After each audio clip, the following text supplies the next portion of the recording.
Of all the great dualities of human experience, good and evil have been the most instrumental in shaping the laws, rituals, and beliefs of mankind. The concept is more theological than psychological, and its polarization has been the influence for the many narratives found in constructed systems of designated behaviors and practices with relation to transcendentality, also known as religion. And whereas all religions associate and advocate for good to the present day, the darker shadow of human nature has become definitively more secularized over time. Given the significant progress in clinical neuroscience over the past several decades, many believe it is now possible to explain and illustrate the concept of evil through the scope of psychobiological theorem. Until recent times, specialists in the field of behavioral neuroscience have avoided using empirical methods to deal with a subject. In the professional discourse, evil has been consistently viewed as an elusive topic at best, and as a dangerous topic at worst that should not be, nor need be, turned into a scientifically researched field of inquiry. No more than a century ago, the notion of evil epitomized only two meanings. The first understanding of the concept was obviously linked to religion, and evil was viewed as human conduct in defiance of a higher power's commandments.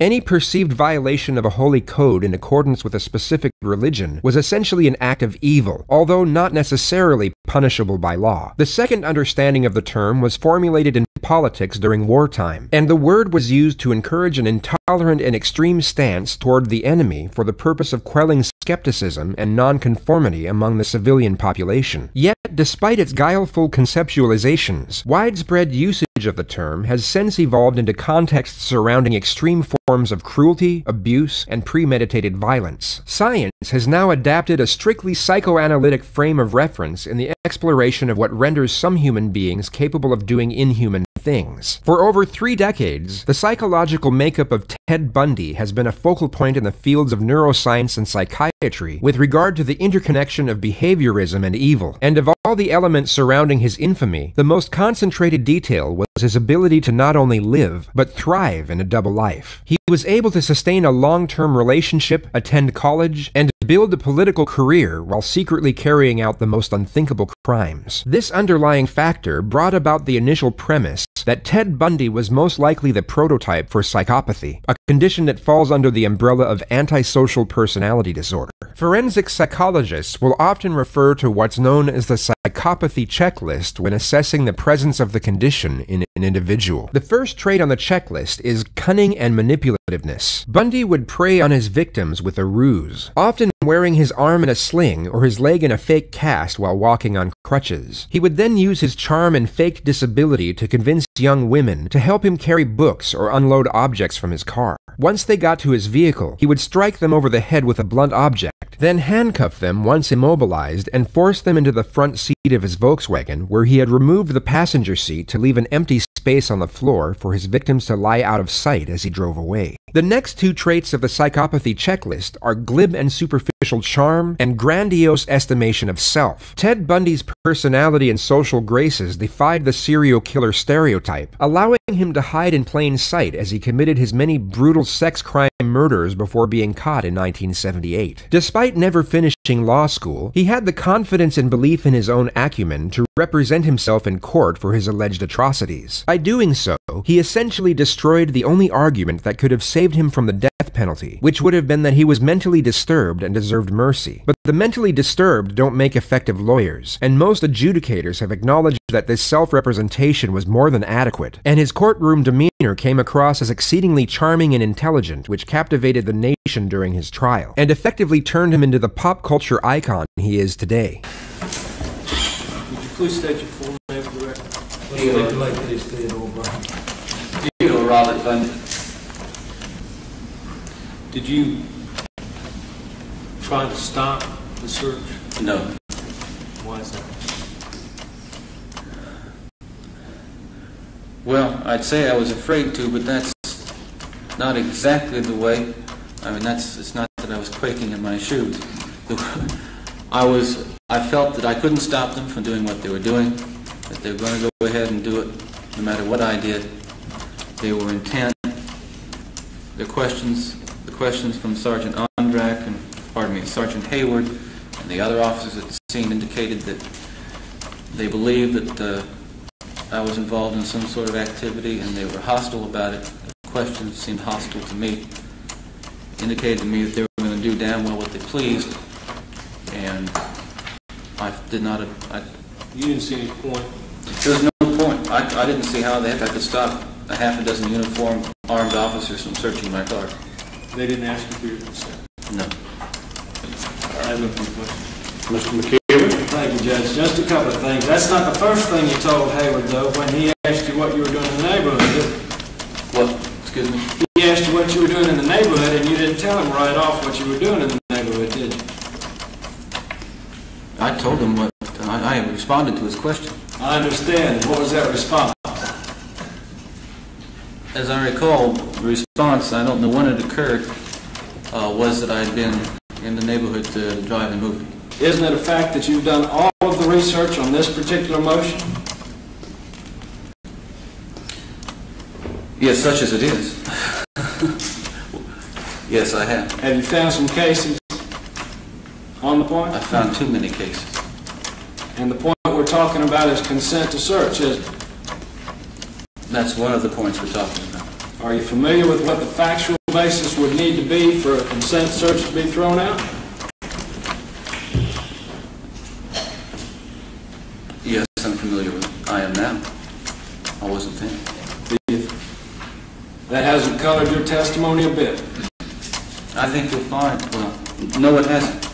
And I think you'll find, if you review my testimony in the suppression hearing in Utah, that it's essentially the same. That's all I have, Judge. Perhaps the most conspicuous testament to Bundy's manipulative charm came from the courtroom judge, Edward D. Cowart. A judge in Miami today followed the jury's recommendation and sentenced Theodore Bundy to die in the electric chair for the murder of two co-eds. Bundy is the 136th person under death sentence in Florida. Ed Rabel reports.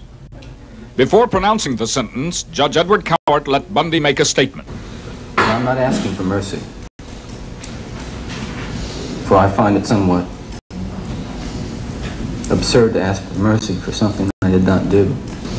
So I will be tortured for and will suffer for and receive the pain for that act. But I will not share the burden for the guilt. In imposing sentence, Judge Cowart cited the savagery of the crime and what he called the indifference of the defendant. This court, independent of, but in agreement with, the advisory sentence rendered by the jury, does hereby impose the death penalty upon the defendant, Theodore Robert Bundy. Then, in an unexpected move, perhaps an afterthought, Cowart stunned the courtroom with some parting words for Bundy. Take care of yourself, young man. Thank you. I say that to you sincerely. Take care of yourself. It's a tragedy for this court to see such a total waste, I think, of humanity that I've experienced in this court. You're a bright young man. You made a good lawyer. I'd love to have you practice in front of me, but you went another way, partner.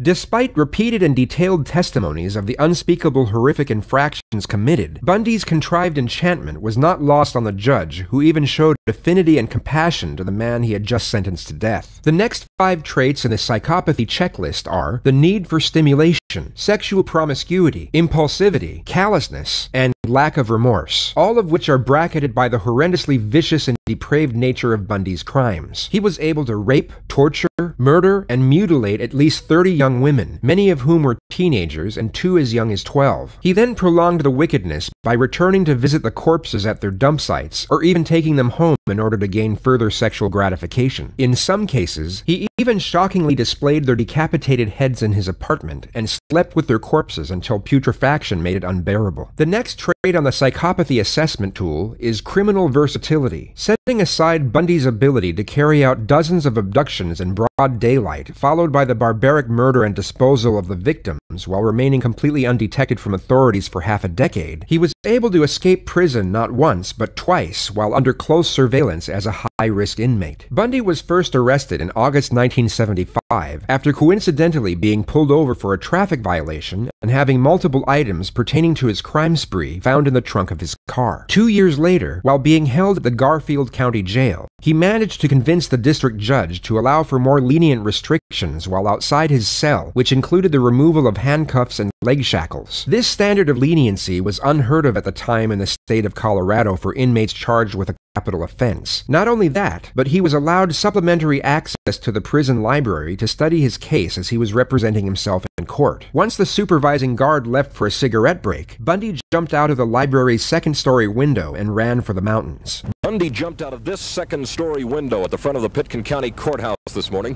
He was scheduled for a court appearance and apparently had been locked into the law library by sheriff's deputies while attorneys were arguing a motion to strike the death penalty.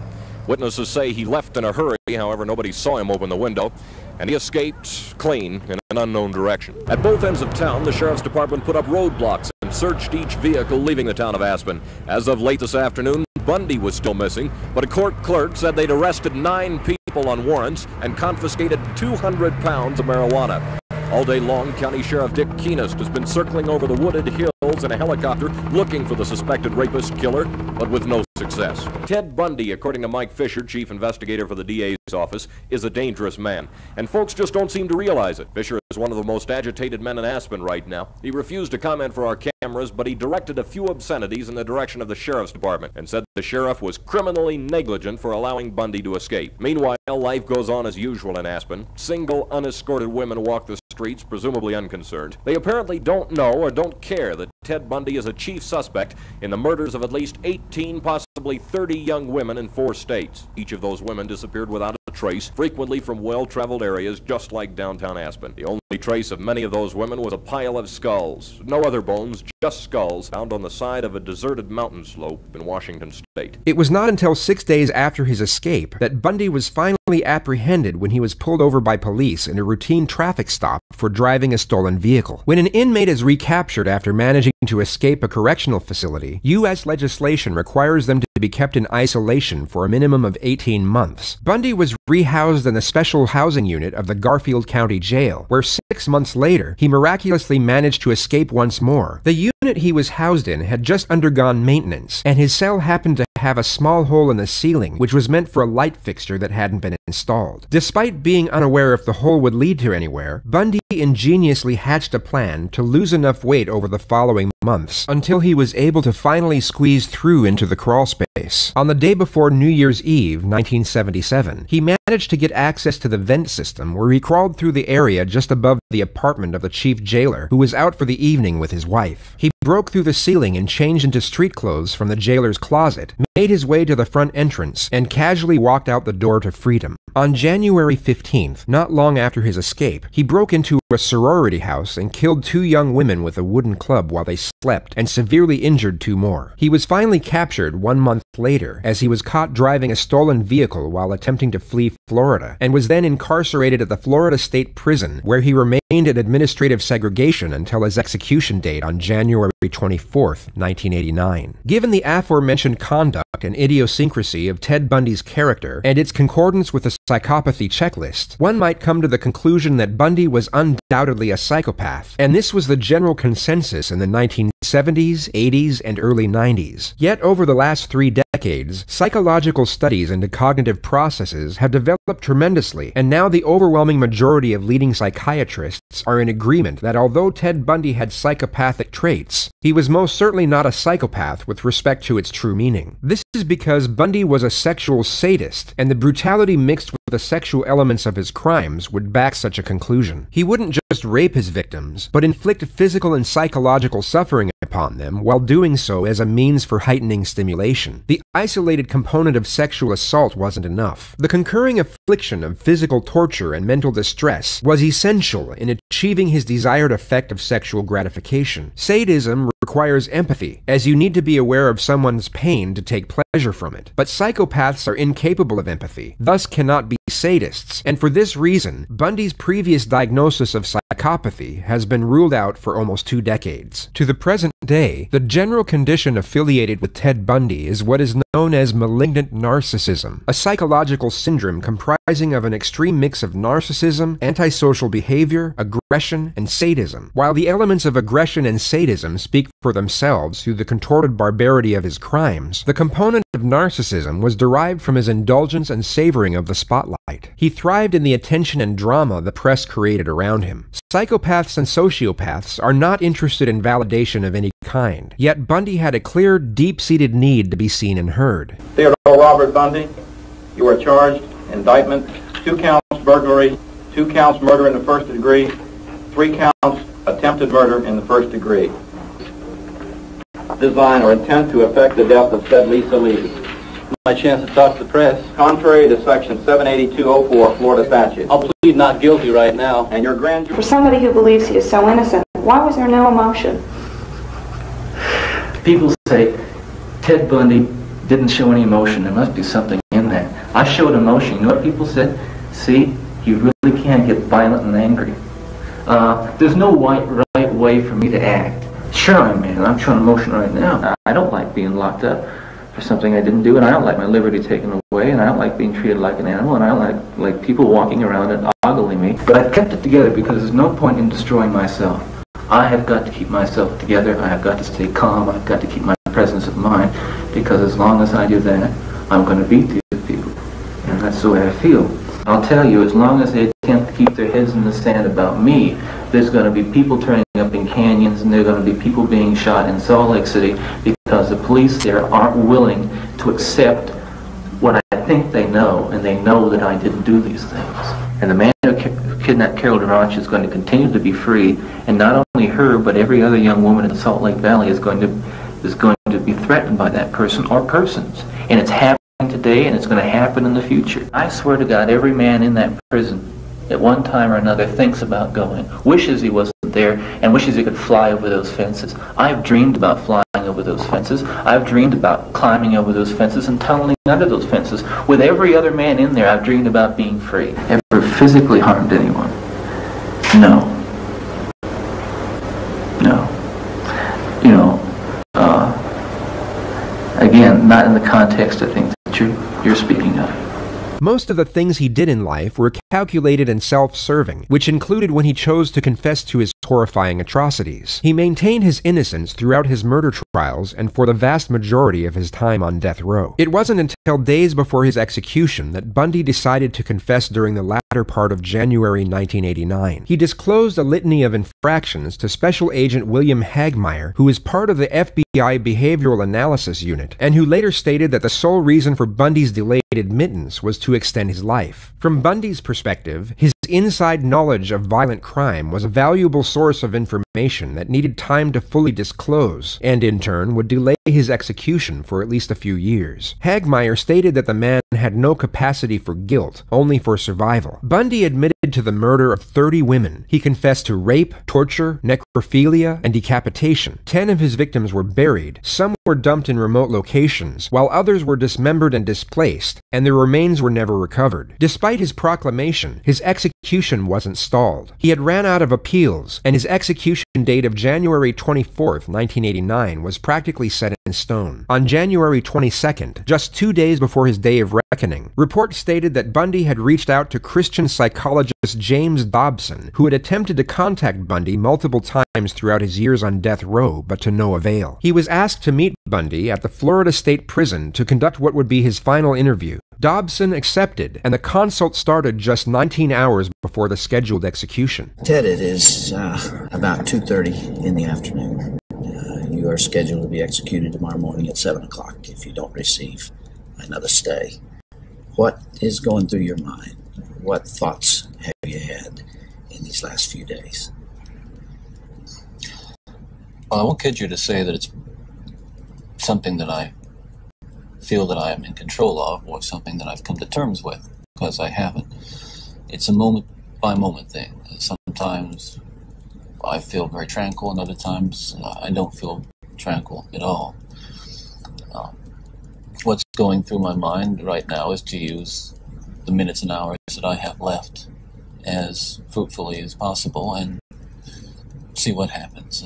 It helps to live in the moment, in the essence that we use it productively. The reference Bundy just made about the sporadic shifts in his emotional tranquility and his newfound prolific mindset is identified in neuropsychology as the psychodynamic experience of debated nature. It's characterized by an atypical state of consciousness that usually occurs in life-threatening conditions. It's essentially a derivative of a near-death experience and delivers a newfound perspective and appreciation of time in relation to cause and effect. So right now I'm feeling calm, and in large part because I'm here with you. For the record, you are guilty of killing many women and girls. Yes. Yes. That's true. Ted, how did it happen? Take me back. What are the antecedents of the behavior that we've seen? So much grief, so much sorrow, so much pain for so many people. Where did it start? How did this moment come about? That's the question of the hour, and one that not only people much more intelligent than I have been working on for years, but one that I've been working on for years and trying to understand it. Is there enough time to explain it all? I don't know. I think I understand it, though. Understand what happened to me, to the extent that I can see how certain feelings and ideas developed in me to the point where I began to act out on them. Certain very violent and very destructive feelings. Let's go back then to those roots. First of all, you, as I understand it, were raised in what you consider to have been a healthy home. Absolutely. You were not physically abused. You were not sexually abused. You were not emotionally abused. No way. And that's part of the tragedy of this whole situation, is because I grew up in a wonderful home with two dedicated and loving parents, one of 5 brothers and sisters. A home where we as children were the focus of my parents' lives, where we regularly attended church, 2 Christian parents who did not drink, they did not smoke, there was no gambling, there was no physical abuse or fighting in the home. I'm not saying this was Leave It to Beaver. It wasn't a perfect home. No, I don't know that such a home exists, but it was a fine, solid Christian home, and nobody, I hope no one will try to take the easy way out and to try to blame or otherwise accuse my family of contributing to this, because I know, and I'm trying to tell you as honestly as I know what happened, and I think this is a message I'm going to get across. This is one of the fundamental elements that has detached Bundy from his previous diagnoses of psychopathy, sociopathy, and narcissistic personality disorder, but instead affiliated him to his more recent diagnosis of malignant narcissism. He displays thoughtfulness and compassion towards his family, something highly unlikely for an individual to fake in his position, and demonstrates that he genuinely loves his parents. A psychopath, sociopath, and anyone suffering from NPD cannot love. They can pretend to love, and often use the facade as a tool for emotional manipulation and control. Yet the biochemical reaction between neuropeptides and dopamine pathways does not occur, and the euphoric feeling that neurotypicals get when reuniting with a loved one is a completely foreign concept and unknown to individuals with these conditions. Malignant narcissism, however, requires the apperception of these emotions. A malignant narcissist can only derive sadistic gratification from inflicting pain and sorrow when they fully understand the concepts of pleasure and contentment. As a young boy, and I mean the boy of 12, 13, certainly, that I encountered outside the home again, in the local grocery store, the local drugstore, the softcore pornography, what people call softcore. But as I think I explained to you last night, Dr. Dobson, in an anecdote, that as young boys do, we explored the back roads and sideways and byways of our neighborhood, and oftentimes people would dump the garbage and whatever they were cleaning out of their house, and from time to time we'd come across pornographic books of a harder nature than more graphic, you might say, more explicit nature than we would encounter, let's say, in your local grocery store. And this also included such things as, let's say, detective magazines and more those that involve violence. Yes, and I and this is something I think I want to emphasize, is the most damaging kinds of pornography. And I'm talking from personal experience, hard, real personal experience. The most damaging kinds of pornography are those that involve violence and sexual violence, because the wedding of those two forces, as I know too well, brings about behavior that is just too terrible to describe. Bundy is referring to one of the many neurochemical changes in the brain caused by addiction, known as desensitization. Inside the human brain, there's something called the reward pathway. Its job is to reward you when you do something that feels good by releasing pleasure chemicals. The problem is, this reward pathway can be hijacked. Just like any addictive substance, porn floods the brain with these pleasure chemicals. Over time, the brain gets overwhelmed by the constant overload and starts to build up a dependency to the source. As a result, the porn they were looking at in the beginning doesn't seem as exciting, and many porn users move on to more extreme forms of material to get the same rush. Many have to combine sexual stimulation with the feelings of aggression to get aroused. This is why so much of porn is full of violence against women, and many users' preferences in porn become increasingly more extreme and deviant. Now walk me through that. What was going on in your mind at that time? Okay, before we go any further, I think it's important to me, and that people believe what I'm saying, to tell you that I'm not blaming pornography and not saying that it caused me to go out and do certain things. That I take full responsibility for whatever I've done and all the things that I've done. That's not the question here. The question and the issue is how this kind of literature contributed and helped mold and shape the kinds of violent behavior. It fueled your fantasies. Well, in the beginning, it fuels this kind of thought process. Then, at a certain time, it's instrumental in what I would say crystallizing it, making it into something which is almost like a separate entity inside. And at that point, you're at the verge, or I was at the verge of acting out on these kinds of thoughts. Now, I really want to understand that. You had gone about as far as you could go in your own fantasy life with printed material. And you made or printed and video or film or film, photos, magazines, what have you. And then there was the urge to take that little step or big step over to a physical event. And it happens.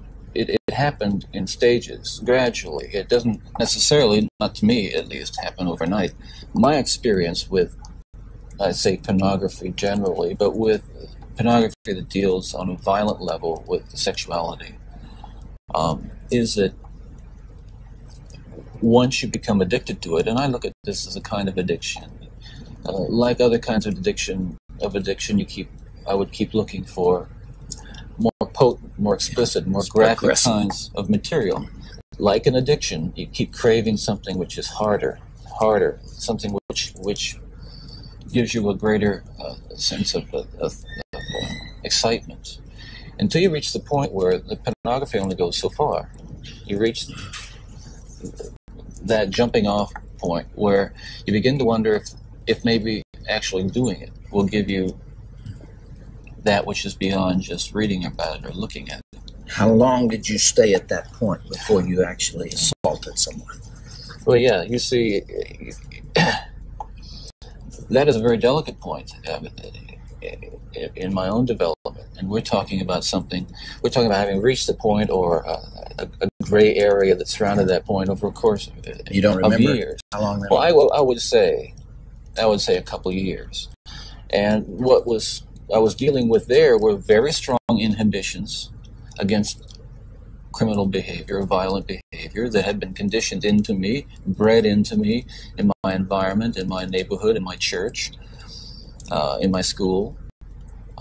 Things which said, no, this is wrong. I mean, even to think of it is wrong, but certainly to do it is wrong. And I'm on that edge, and you might say the last vestiges of restraint.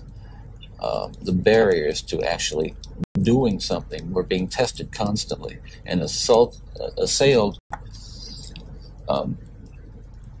through the kind of fantasy life that was fueled largely by pornography. Do you remember what pushed you over that edge? Do you remember the decision to go for it? Do you remember where you decided to throw caution to the wind?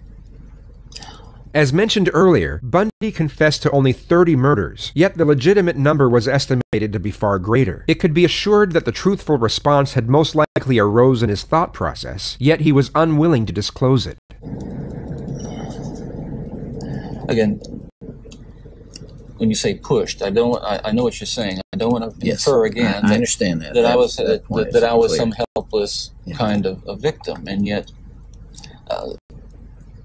we're talking about an influence that is the influence of violent types of media, and violent pornography, which was an indispensable link in the chain of behavior, the chain of events that led to the behaviors, to the assaults, to the murders, and what have you.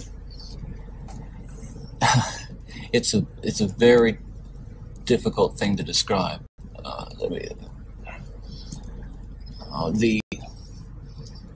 The sensation of of reaching that point where I knew that it was like something had, say, snapped, that I knew that I couldn't control it anymore, that these barriers that I had learned as a child, that had been instilled in me, were not enough to hold me back with respect to seeking out and harming somebody. Would it be accurate to call that a frenzy, a sexual frenzy? Well, yes, that's one way to describe it. A compulsion, a building up of this destructive energy. Another factor here that I haven't mentioned is the use of alcohol. But I think that what alcohol did, in conjunction with, let's say, my exposure to pornography, was alcohol reduced my inhibitions. At the same time, the fantasy lives that were fueled by pornography eroded them further. In the early days, you were nearly always about half drunk when you did these things. Is that right? Yes. Yes. Was that always true?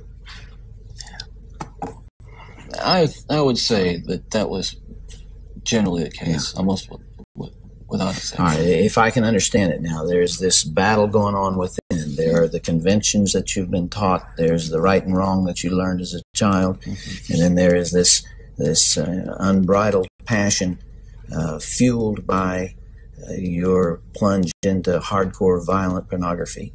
And those things are at war with each other. Yes. And then with the alcohol diminishing the inhibitions, you let go. Well, yes, and you can summarize it that way, and that's accurate, certainly. And it just occurred to me that some people would say that, well,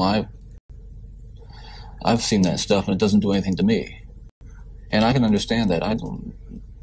Virtually everyone can be exposed to so-called pornography, and while they're aroused to it to one degree or another, not go out and do anything wrong. Addictions are like that. They affect some people more than they affect others. But there is a percentage of people affected by hardcore pornography in a very violent way, and you're obviously one of them. That was a major component, and I don't know why I was vulnerable to it. All I know is that it had an impact on me that was just so central to the development of the violent behavior that I engaged in. Ted, after you committed your first murder, what was the emotional effect on you? What happened in the days after that?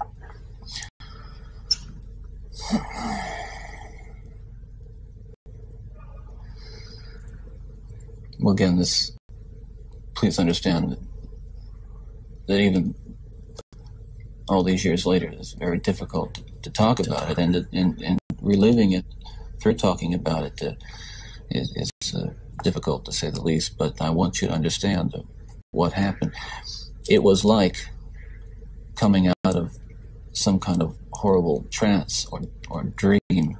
After sexual intercourse, or more specifically after an orgasm, the biochemical changes in the male brain are significantly more prominent than the female brain. Research shows that during ejaculation, men release a cocktail of chemicals, including oxytocin, vasopressin, nitric oxide, and prolactin. Neurotypicals will have these chemicals elevated and released in equal measure during sexual intercourse, whereas sexual sadists will have an excessive amount of vasopressin produced during arousal. This is a primary modulator of impulsive behavior and emotion, particularly fear, aggression, and aphrodisia. If sexual arousal leads to sexual intercourse, the hormone is further produced and the emotions intensified until the eventual climax, when all of a sudden the chemicals deplete and the affections of sexual sadism instantly dissipate. This is the so-called trance that Bundy uses as an analogy. I can only liken it to after, I don't want to over-dramatize it, but to have been possessed by something so awful and so alien, and then the next morning wake up from it, remember what happened, and realize that basically, in the eyes of the law, certainly in the eyes of God, you're responsible. To wake up in the morning and realize what I had done, and with a clear mind and all my essential moral and ethical feelings intact at that moment, absolutely horrified that I was capable of doing something like that. You really hadn't known that before? There is just absolutely no way to describe. First, the brutal urge to do that kind of thing, and then what happens is once it has been more or less satisfied and recedes, you might say, or spent, that sense, that kind of energy level recedes, and basically I became myself again. And I want people to understand this too, and I'm not saying this gratuitously because it's important that people understand this, that basically I was a normal person.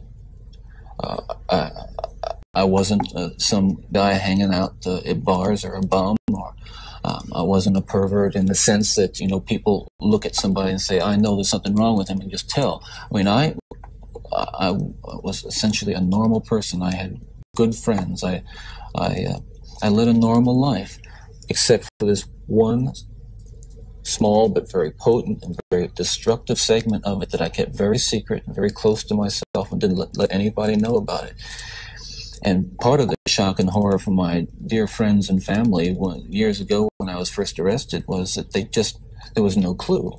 They looked at me and they looked at the all-American boy. And I mean, I wasn't perfect, but I want to be quite candid with you. I was okay. Okay, I was. The basic humanity and basic spirit that God gave me was intact, but unfortunately it became overwhelmed at times. And I think people need to recognize that it's not some kind of those of us who have been so much influenced by violence in the media, in particular pornographic violence, are not some kinds of inherent monsters. We are your sons and we are your husbands. And we grew up in regular families. And pornography can reach out and snatch a kid out of any house today. He snatched me out of my home. It snatched me out of my home 20, 30 years ago. And as diligent as my parents were,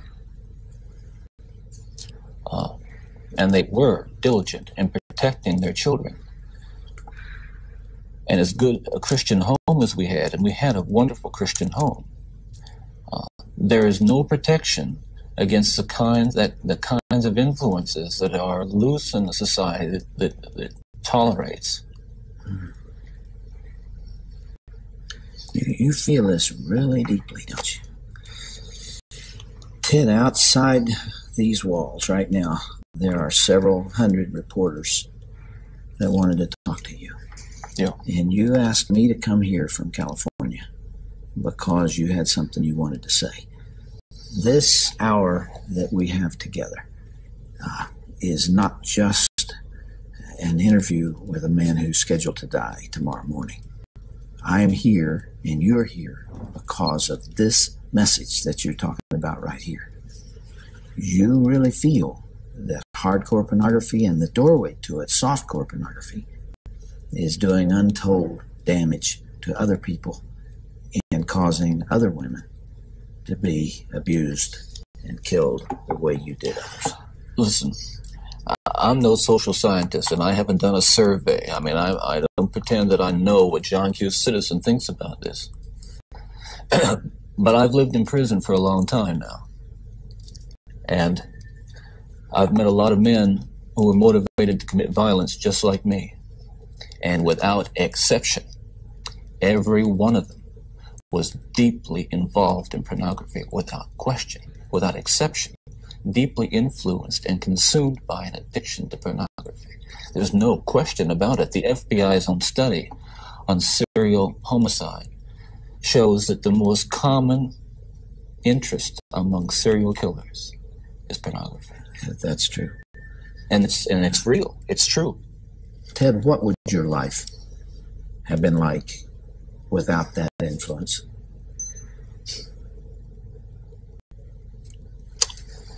You can only speculate. Yeah. Well, I know it would have been far better, not just for me, and it's, excuse me for being so self-centered here. It would have been a lot better for me and lots of other people. I know that. Lots of other innocent people, victims and families. It would have been a lot better. There's no question about that. It would have been a fuller life. It's certainly a life that would not have involved, I'm absolutely certain, would not have involved this kind of violence that I have committed. I'm sure, Ted, if I were able to ask you the questions that are being asked out there, one of the most important as you come down to perhaps your final hours, are you thinking about all those victims out there and their families who are so wounded? Years later, their lives have not returned to normal. They will never return to normal. Absolutely. Are you carrying that load, that weight? Is the remorse there? Again, I know that people will accuse me of being self-serving, but we're beyond that now. I mean, I'm just telling you how I feel. But through God's help, I have been able to come to the point where much too late, but better late than never, feel the hurt and the pain that I am responsible for. He now responds with a morally acceptable answer and indicates that he does indeed have remorse for his crimes. Yet he shakes his head while asserting the response, while also descending his gaze with an afflictive expression on his face. Yes, absolutely. In the past few days, myself and a number of investigators have been talking about unsolved cases, murders that I was involved in. And it's hard to talk about all these years later because it revives in me all those terrible feelings and those thoughts that I have steadfastly and diligently dealt with, I think successfully, with the love of God. And yet it's reopened that, and I felt the pain and I felt the horror again of all that. And I can only hope that those who I have harmed, those who I've caused so much grief, even if they don't believe my expression of sorrow and remorse, will believe what I'm saying now, that there is loose in their towns and their communities people like me today whose dangerous impulses are being fueled day in and day out by violence in the media in its various forms, particularly sexualized violence. Can you help me understand this desensitization process that took place? What was going on in your mind? Well, by desensitization, I describe it in specific terms is that each time I'd harm someone, each time I'd kill someone, there'd be an enormous amount, especially at first, enormous amount of horror, guilt, remorse afterwards. But then that impulse to do it again would come back even stronger. Now, believe me, I didn't. The unique thing about how this worked, Dr. Dobson, is that I still felt in my regular life the full range of guilt and remorse about other things, regret, and but you had this compartmentalized, very well focused, very sharply focused area where it was like a black hole. It was like a, like a crack, and everything that fell into that disappeared. Does that make sense? Yeah, it does. One of the final murders that you committed, of course, was apparently little Kimberly Leach, 12 years of age. I think the public outcry is greater there because an innocent child was taken from a playground. What did you feel after that? What was there? Were there the normal emotions 3 days later? Where were you, Ted? I can't really talk about that right now. It's too painful. I would like to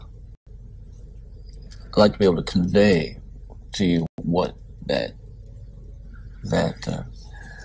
experience is like, but I won't be able to talk about that. Okay.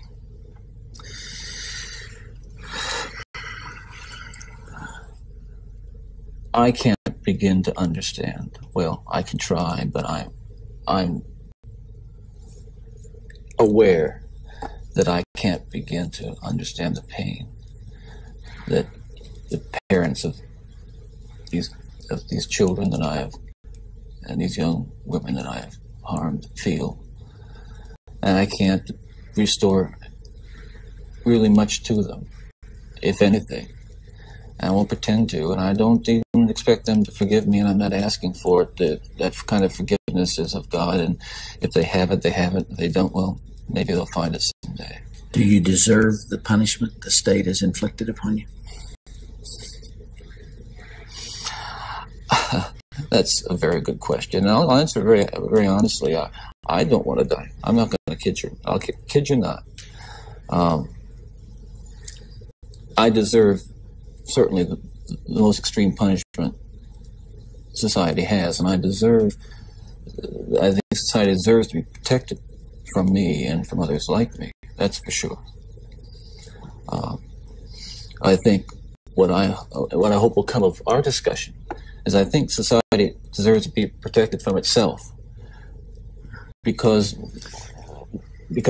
as we've been talking, there are forces at loose in this country, particularly, again, this kind of violent pornography, where, on the one hand, well-meaning, decent people will condemn behavior of a Ted Bundy while they're walking past a magazine rack full of the very kinds of things that send young kids down the road to be Ted Bundys. That's the irony.